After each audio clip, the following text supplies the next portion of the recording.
Buenos días. Hoy veremos la crisis económica española que afecta desde el 2008 hasta la actualidad. Bienvenidos a España, un país en profunda crisis, donde lo que más se oye por ahí es la crisis inmobiliaria, crisis bancaria, crisis de deuda, especulación contra España y 25% de desempleo.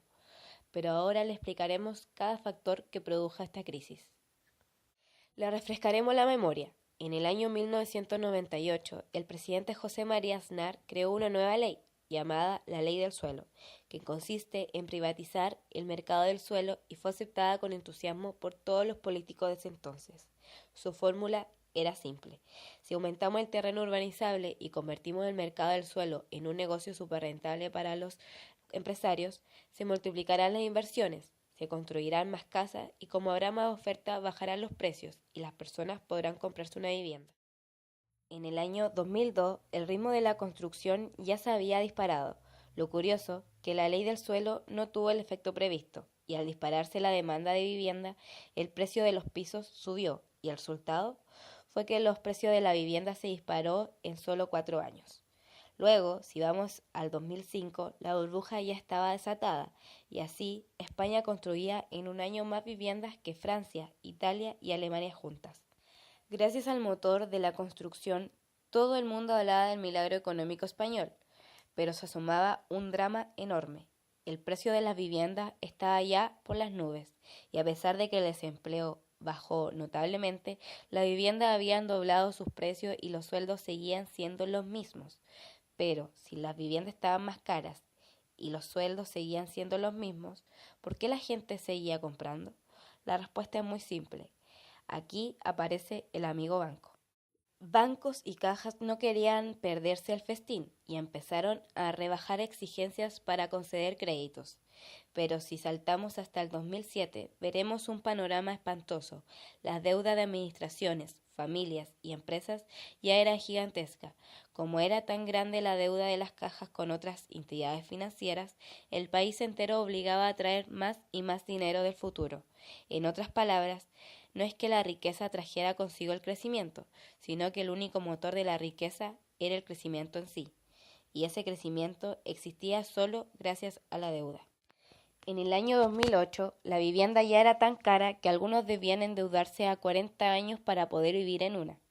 Había que parar esto de algún modo, pero nadie sabía cómo, hasta que al fin estalló una crisis en Estados Unidos que se contagió por todo el mundo. Y de la noche a la mañana, los bancos dejaron de prestar dinero y el pánico se desató. Como nadie prestaba dinero, se produjo un efecto dominó. El consumo se desplomó, se contrajo la economía, las empresas empezaron a hacer despidos en masas y las familias sin trabajo fueron expulsadas de sus casas por no pagar. Y sin darse cuenta, llegaron al futuro donde habían estado robando el dinero. Y así fue como se dio origen a esta crisis, enmarcada en el contexto de una crisis económica financiera a nivel mundial, que gira en torno al fuerte ajuste de la industria de la construcción tras el pinchazo de la burbuja inmobiliaria, la drástica disminución del crédito a familias y pequeños empresarios por parte de los bancos y cajas de ahorros, algunas políticas de gasto inadecuadas llevadas a cabo por el gobierno central, la corrupción política, el deterioro de la productividad y la alta dependencia del petróleo son otros de los problemas que también han contribuido al agravamiento de la crisis española. Después de explicarle cómo se inició la crisis económica de España, a continuación le presentaremos la cronología con los principales hitos que marcaron la crisis y cómo se fue desarrollando. 2008. 18 de abril. El gobierno aprueba un plan de 10.000 millones de euros para reactivar la economía española. 9 de julio. El gobierno no habla de crisis sino de desaceleración. 11 de octubre. El gobierno aumenta hasta en 100.000 euros la cobertura del Fondo de Garantía de Depósitos. 22 de octubre. La bolsa pierde un 8,16%, la segunda mayor caída de su historia. A finales de este año, España ya está oficialmente en recesión tras experimentar 2 retrocesos consecutivos del PIB en el tercer y cuarto trimestre del 2008, un 0,3 y un 1% respectivamente. En el 2008 la economía cae un 0,7%, mientras que en el 2007 creció un 3,5%. El déficit público acaba en el 4,2%, por encima del 3% fijado en el Pacto de Estabilidad del euro. En un solo año, España ha pasado de un superávit del casi 2% del PIB al déficit. El paro registrado en las oficinas públicas del empleo es de 3.128.963 desempleados en diciembre, mientras que la encuesta de población activa suma 3.207.900 desempleados y sitúa la tasa de paro en el 13,91%. 2009. 16 de enero. El gobierno aprueba la revisión del Programa de Estabilidad 2008-2011. 30 de marzo. El IPC armonizado de marzo se sitúa en el menos 0,1%, la primera tasa negativa de la historia. 15 de agosto. El gobierno amplía hasta el 2010 el nuevo Fondo de Inversión Local dotado con 5.000 millones de euros. 26 de septiembre.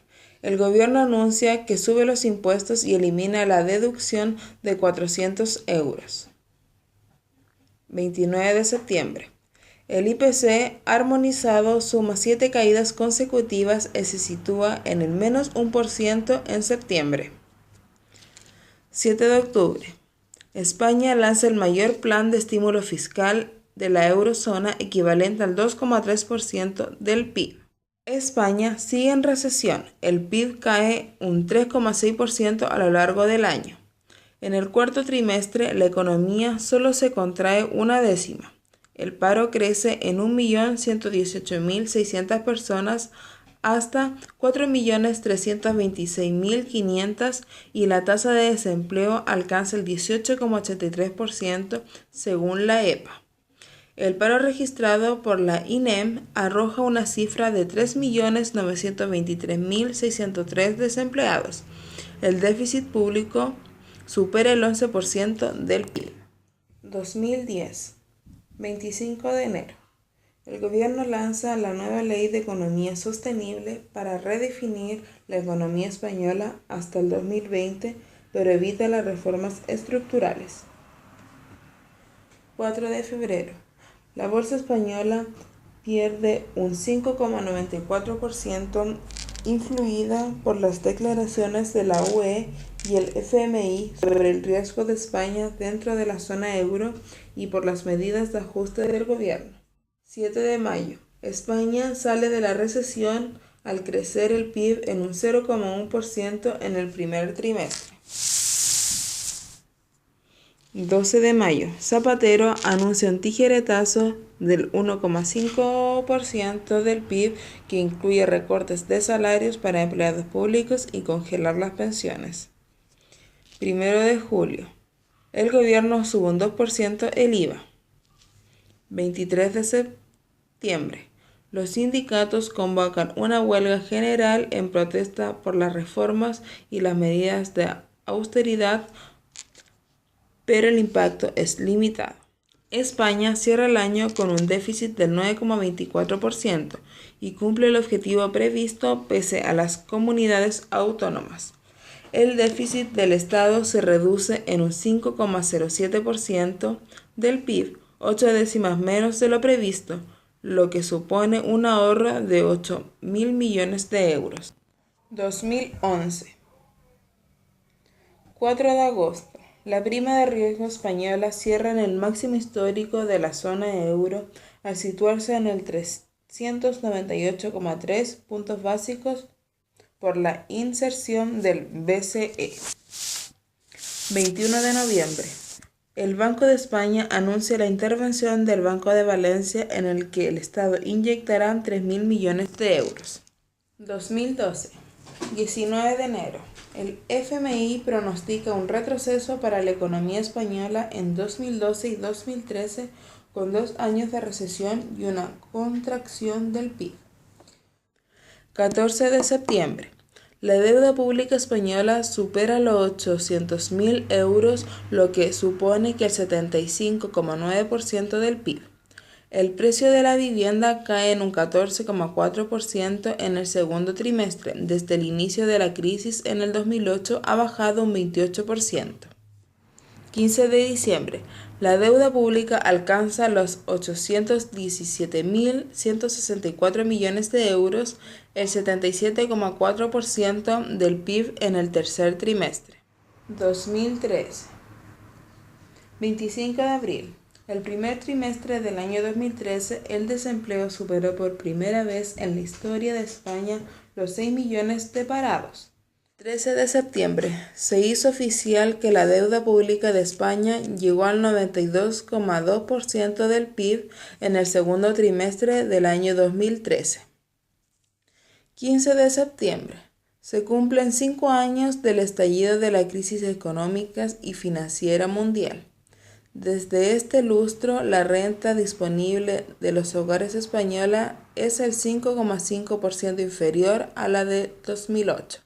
14 de noviembre. El Eurogrupo acuerda el final del rescate financiero de la banca española, sin importar condiciones adicionales. 2014.